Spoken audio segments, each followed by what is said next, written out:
Na ką, sveiki visi, sorry už lagą, šiandien parodysiu jum savo pirmą MTE darbą per SAMP. Ja, šį čia toks pravažiavimas. O nesmerkit, turiu dar tik vieną dieną tą MTE programą. Aha, va, čia toks va, darbelis. Pradžiai, na šiaip paprodysiu jums savo serverį.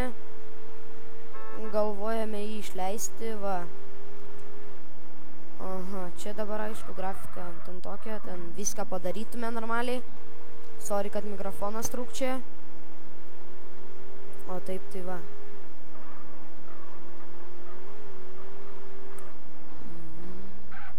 Čia va taip šviečia šviestuvai, toks kaip žiedas, čia pravažiuot. Cik, opa, driftas. Po to galvojame statyti vankars, mašinų aikštelę, namus visokius, viską, kad būtų linksma, darbus, skriptinsim ir gal yra norinčių prisidėti mūsų projektą. Tai va, Skype'as lukas.pacanas, jo galite PM rašyti komentarus, tikrai susisieksiu, jeigu jūs norite. Žinoma, į projektą daugiau žmonių, tuo geriau, aš moku webus gerai kurt. Va, gal yra kas kažką moka ar šiaip nori prisidėti kažkom. Tai va, kaipgi ir atsisveikinsiu. Taigi, su jumis buvo Lukas, Subtrip Team. Iki.